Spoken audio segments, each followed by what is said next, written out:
Hi sweeties, if you don't already know by now, welcome back to our channel. Now this week's video is titled Prepping for Back to Uni Quarter 2. So this is everything I am going to do or prep for in order to have a successful quarter 2. Now this is coming from a person that has already done quarter 1, learned through their mistakes in quarter 1, because quarter 1 was, yeah, it was a lot. Like, it was a lot. I think I was all over the place, and that kind of reflected on my marks from quarter 1. I think out of all my modules I did good in only one module, and good being I actually believe I achieved a distinction in one of my tests. Other than that, yeah, we're not going to talk about it. Actually, we will talk about it later on in the video, because we are going to need those quarter 1 marks to actually achieve a successful quarter 2. So without further ado, please grab your pens, your pencil, a book, or anything you can use to write down this information. That's if you want to, or if not, yeah. But yeah, these are what I am going to use to have a highly successful quarter 2. Fingers crossed. So without further ado, please don't forget to like, subscribe, and comment down below if you have anything to say. Remember, constructive criticism, I repeat, constructive criticism. Let's start. Okay, first things first, we are going to write down our semester test dates. So this is where I like to use an app called Notions to just write down all of my dates. So you don't necessarily need to use Notions. You can use your Google Calendar, or you could literally just take a calendar and write them down, or have those large ass disk thingies. I forgot what it's called, but I'll put a picture up here so that you could see. Just write down your semester test dates so that you know, okay, fine, on this day I'm writing this, on this day I'm writing this, on this day I'm writing this. Now I'm just trying to fill that out from my side. But I think one thing I also want to do is the fact that because it's on my digital thingy, I don't check it every freaking day. So I think it's just easier for me to get a large calendar for my desk and actually write it down, because that makes me, because I see my desk every day, because I literally go to my desk every single day, because it's just going to be easier for me to look, okay, fine, this is what you are writing here, this and this and this. So step 1 done. Write down your semester test date. Number 2, write down your practicals or tutorial or assignment due date. Meaning that for me, I have practicals 4 times a week. Some are not practical, some are tutorials. So I'm gonna write that down in my calendar as well and label it, let's say CMY practical or CMY tutorial. Just write it down on your calendar to be like, okay, fine, this is when I am doing this practical, or this is when I'm doing this tutorial. And with assignments, it's always better to write down the due date so that you know, okay, fine, this is the date in which this specific assignment is due. Because one thing about quarter 1, I forgot, not majority, but a lot of my assignments, and it was past the due date by the time my friends were like, hey, did you do this assignment? I'm like, what assignment are you talking about? So that was hectic on my side, but also no one to blame other than myself, because I should have been checking each and every day. So I know it's better to be like, nah, I'll check each and every day. You won't check. You will not check. I am telling you now, don't lie to yourself. You will not check each and every day on whether you have assignment due or not. That's why it's better to write it down and be like, okay, fine, I have assignment due on the 15th of April and I need to finish it. That is my due date. So it's better to see it every single time. It's gonna clock in your brain, it's gonna clock in your memory to like, okay, wait, I have something due. You might not remember what is due, but you'll remember that something is due. You'll go to your calendar and check, oh flip, yeah, I was right, something is due.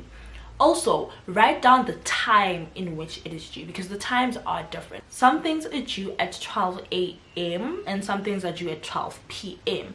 Know the difference. Because my friend texted me this other time and she's like, bro, I can't submit this work. I'm like, what work are you talking about? And then she was like, no, it was, I think, AIM. I think it was AIM. Yeah, I think it was AIM. And then she was like, nah, it's due at 12. I'm like, no girl, they said it's due at 12 p.m. not 12 a.m. And she's like, no, yeah, I'm submitting it now. And I'm like, no, p.m. is in the afternoon, a.m. is in the morning, and it's due in the afternoon. Well, it was due in the afternoon. You just like, you're late, you can't submit it. So please learn the difference between that. I know the 12th one it's kind of demagar for a lot of people, so yeah. So write down the date and also write down the time. Everything you can get majority of the time is in your study guide. That's if you have a study guide. I think majority of campuses, I think majority of institutions do have a study guide where you can check such. But yeah, write everything in your study, check everything from your study guide. So now the third thing, now we're getting into prepping for your semester tests. We're gonna name this one content for tests. Now in terms of content for tests, what you're gonna write down is everything that you believe you need to know for your semester test, not the headings of the topics. No, the topic numbers. Usually in a textbook it's like, okay fine, it's 6.1 or 6.2 or chapter 6 or whatever. Everything you need is usually in your study guide, but sometimes the lecturers like to send a couple of things and be like, okay fine, just learn from the unit to this unit. Like for me, my WTW is from unit 3.4 till something, can't remember. I'm gonna do it now. I can't remember. So yeah, write that down on like this one is gonna be a bit tricky or a bit long, so I think you might have to go back a bit to hear me if you don't particularly understand. So and this was the advice I was given to by my academic advisor, right? Take a blank page. Doesn't need to be like a clear one, it can be the ones with lines, whatever. Just take a blank page and divide it into the amount of tests you have per module, the amount of tests you have in a module. I'm in quarter 2, so I'm left with 1 semester test per module, right? Because now I'm done with the first one, I'm only left with the other test. So now you're gonna divide it into the amount of modules you have. Let's say if you have 5 modules, divide your page into 5 vertical, horizontal, vertical lines. Shift your paper to landscape and then divide it, draw lines vertically. So let's say we have a semester test for WTW. You're gonna write WTW on top, draw a line. MLB, draw a line. Whatever, draw a line. So that will be how you're going to start your content for semester test.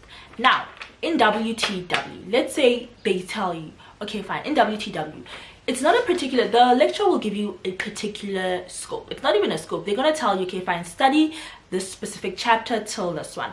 All those chapters that you need to study for in that specific module, write them down under your WTW or under your whatever your module is. For me, I'm using the example WTW. So let's say this the lecturer was like, okay fine, study unit 3.4, 3.6, and then the entire unit 4, the entire unit 6, the entire unit 7.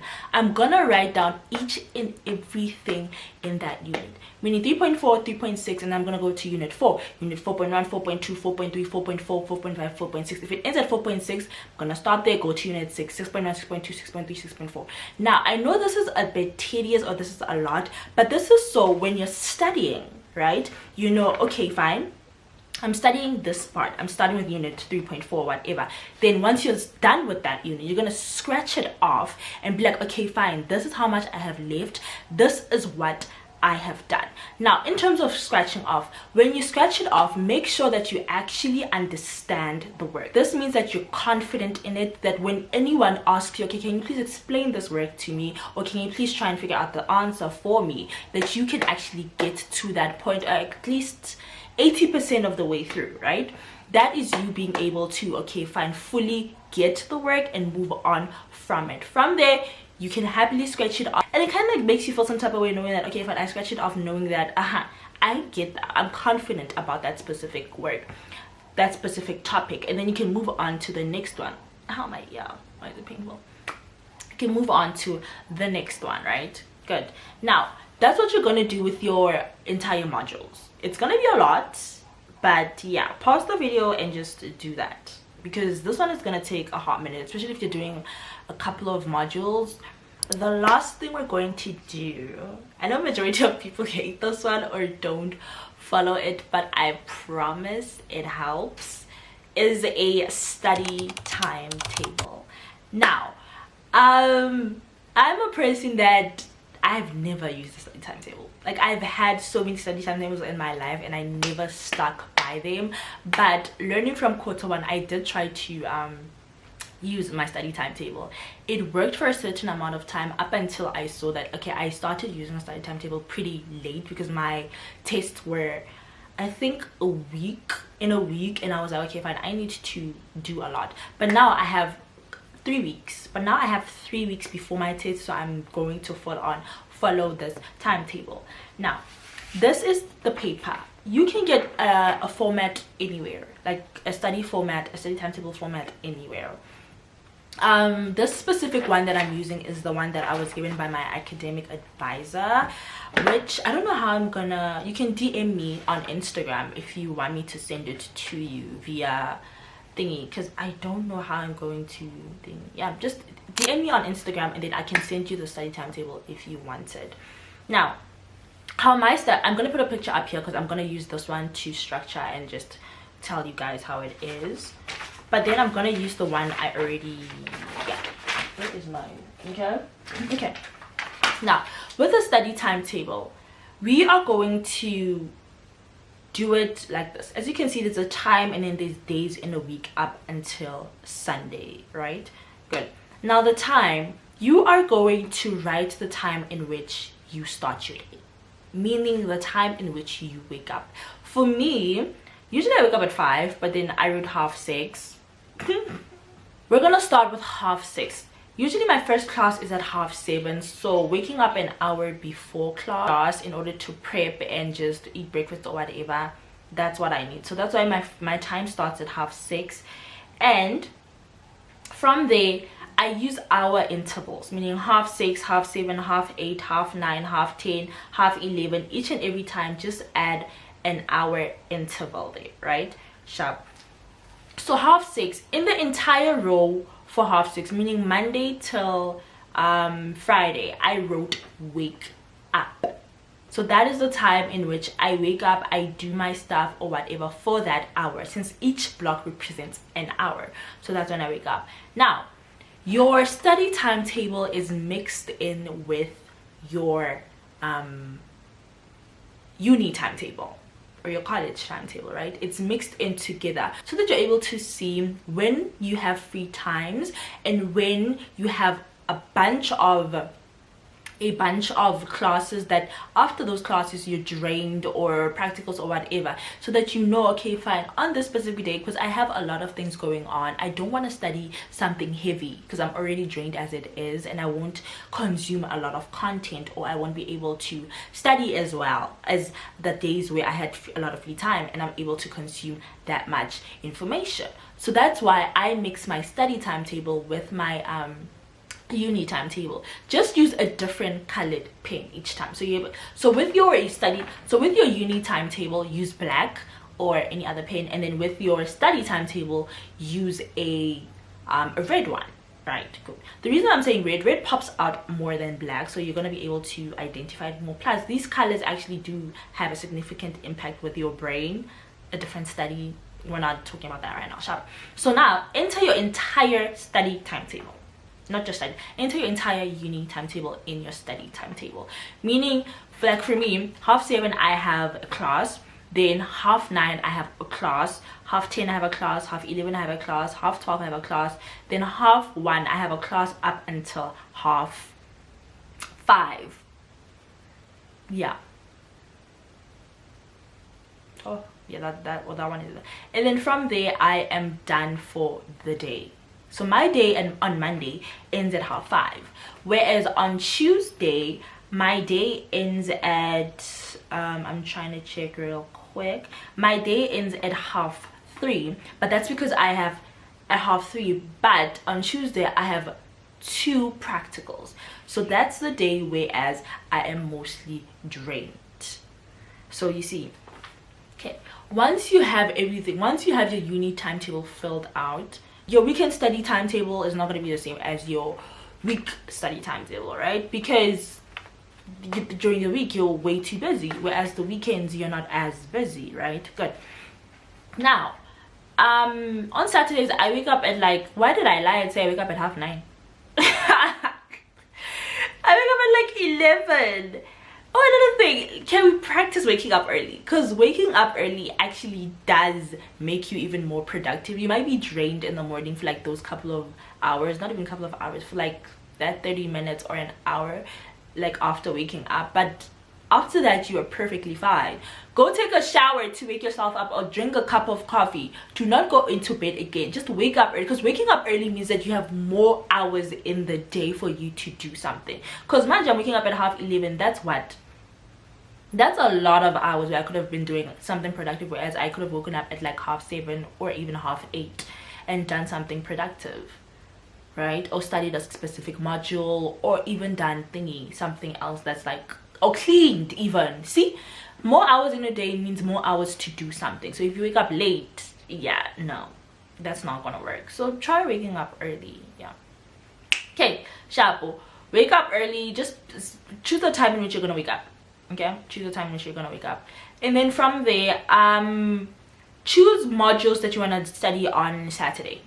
Like I chose 3 modules, and on Saturday these are my modules where I feel like, okay fine, I need to focus on these modules. These are modules where I feel like, okay fine, my marks need to increase in these specific modules, because I have the entire day not to stress about anything. I'm going to put more focus on these modules, but also remembering at the same time that within every 2 hours of studying there's a 30-minute break. 2 hours, 30-minute break. But also with how I structured my weekend studying, I have recap moments. Now recap moments is when moments where you want to do active recall, or whatever method of studying works for you. That is the recap moment. So for me, let's say I'm studying WTW, not WTW, let me pick another module. What other modules do I have here? MLB. Yeah, let's pick MLB. Fine, I have MLB, and then I'm studying it for 2 hours, right? I take a 30-minute break, and then after that break I have a recap for an hour. Now in that hour I'm doing active recall. For you that might look different. For me it's flashcards, whether it's physical cards that I've made, or I have the flashcard thing on my iPad. Whatever works for me is whatever works for you works for you. But then that will be the hour I do active recall and try to see, okay fine, do I understand this thing? Do I still remember it? Do I know how to answer this question if I'm giving it in a specific way, or whatever? So in those recap, so in that hour it's recap. For you that might be answering previous question papers, which is perfectly fine, as long as you do something in that hour that will actually add to the knowledge that you have already studied 2 hours prior to the break you took. This means that recap is more of you trying to see if you actually understood what you were studying, if you actually know what you were studying and can apply what you were studying, and you weren't just reading just in J. You're actually reading to understand. Okay, yeah. So that's how I formulated 2 hour study session, 30-minute break, 1 hour recap. You can extend the recap to 2 hours as well, then take a 30-minute break, however whatever works for you. And however, I think it just depends on the module as well. If the module has a lot of content, then you're gonna study the content, and then from there you're gonna need, like, of course, 2 hours as well to do recap on it, or like answer questions or whatever. But if you need an hour, then use an hour. But also at the same time, if you're answering questions in the question paper, then you're gonna need more time, because you're answering the questions from there. In that recap you're gonna mark and be like, okay fine, I did not do well on you, meaning that I need to go back to the specific topic because I did poorly on you, I did not know how to answer you or whatever. So yeah. And then that's Saturday. Sunday it's the same thing, but more on Sunday for me it's just I have less time on Sunday because I have church here, and church usually takes up, not majority of the time. My church starts late and ends at 7:30. It starts at, what time does my church start? 4:30, yeah. Starts at 4:30, usually ends at, I get home usually at 7:30, doesn't end at 7:30. Yeah. And then from there, I usually study one module after church, and then I do recall. I do a recap of everything. I do a recap of what I studied, and then I sleep. But in the morning, because I said church starts at 4:30, in the morning I just try to make sure that I have studied something in the morning prior to church, or in the times prior to church. I make sure that I have studied something. If your church starts in the morning, then it's perfectly fine. You can write church in the morning, however long, and then add your study details. If you don't have church, then you have more time to study.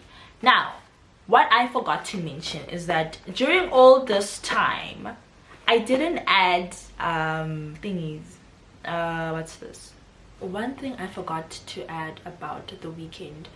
The thing about the weekend is also make time for your assignments or tutorial tests or tutorial prep sheets or practical prep sheets. Now for me, my practical prep sheets or tutorial prep sheets are, they give us questions before the tutorial, right? Probably days before the tutorial or a week before the tutorial that we need to answer for us to be able to understand what is going to happen in the tutorial or the practical. So during the weekend is where I actually want to make time to actually do those practice, so that when I actually go to the practical or the tutorial, I understand what I'm going to do and have already done the work. So do make time for that during your weekend, because that's the most free time you have. Number 2, free time is actually very important, because school is draining, uni is draining, school is draining, not even gonna try and lie about it, it is draining. So in your entire timetable, do make free time. That free time could look like anything. It could be 3 or 4 hours of you just scrolling on TikTok, 3 or 4 hours of you going outside to take a walk, or going to buy ice cream, or just hanging out with your friends. Do make that free time. For me, I made free time on Friday after dinner. My dinner is at 5:30. Yeah, after dinner, that's when I made my free time. I literally said take a break. So literally after dinner, I am free to do whatever I want, whether that be hanging out with my friends or just scrolling through social media or watching YouTube videos. Probably I'll be editing a YouTube video, but that will be my free time. Anyways, just wanted to say something real quick. Quarter 1, I don't know how your quarter 1 went. My quarter 1 was bad, but I think I'm just going into quarter 2 with the mentality of it does get better. Like quarter 1, you saw your mistakes, learn from those mistakes. You saw what you did wrong, you saw where you lacked, you saw where you could literally improve. Work on that, and don't do the same mistakes you did in quarter 1. This is a new quarter, this is a new opportunity, this is a new chance for you to do better and improve from the last one, and that's what you just need to do. It's kind of, I know it's info we've heard before, but it actually does work, especially if you've seen what you've done in quarter 1 and you don't want to repeat of that. Change your habits, change your study habits, change your study techniques, change whatever you feel like was not working for you in quarter 1 or did not work for you in quarter 1. Change that or improve that. If it worked for you, that is freaking fantastic. Carry on with that. If quarter 1 was amazing for you, happy for you, genuinely happy for you, and just stay consistent with that and understand that it does get better. Hopefully it does get better. I don't know when it gets better, but it does get better, and it will. And good luck with your studies. From me, thank you for staying till the very end of the video. See you next time. Mwah. Bye.